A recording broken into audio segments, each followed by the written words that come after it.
la police et la ville de Bruxelles peuvent afficher mon nom, m'associer à des faits qui ne sont pas vérifiés et qui n'ont jamais existé en plus.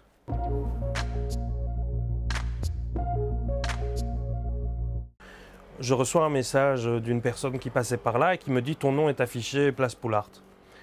Je ne comprends pas ce qui se passe, je suis en panique, on va dire les choses. Elle ne m'explique pas tout à fait exactement ce qui se passe et ensuite elle m'envoie des photos de cet arrêté qui est affiché.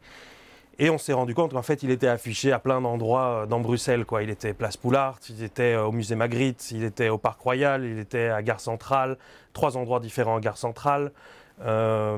Et donc voilà, on se demande qu'est-ce qui se passe. Et en plus, on a un sentiment d'injustice, une nouvelle fois, où on se dit, en fait, la police et la ville de Bruxelles peuvent afficher mon nom, m'associer à des faits qui ne sont pas vérifiés et qui n'ont jamais existé, en plus.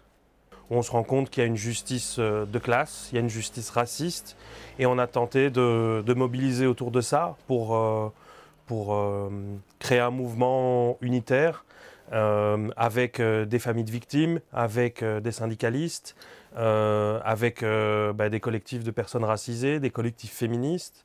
Et donc on a lancé un appel pour se rassembler le 5 décembre à place Poulart, donc devant le palais de justice.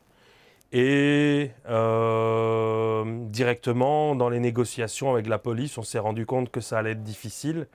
Et petit à petit, on a bien compris que ça allait être interdit. Et effectivement, il y a eu une interdiction de manifester ce jour-là. Une des raisons qui avait été évoquée pour interdire la manifestation, c'était que les magasins rouvraient et qu'on ne pouvait pas assurer la sécurité des manifestants. Bon, déjà, la sécurité, on pouvait l'assurer nous-mêmes, mais on se rend bien compte que la priorité était le commerce, les magasins, les profits, mais l'expression démocratique de la société dans son ensemble, dans la rue, eh bien ça passait après tout ça. Et donc c'est très inquiétant. On voit bien que le gouvernement, ou en tout cas cette fois-ci c'était la ville de Bruxelles, s'est servi de la crise actuelle pour privilégier une chose et faire taire la contestation sociale, quoi.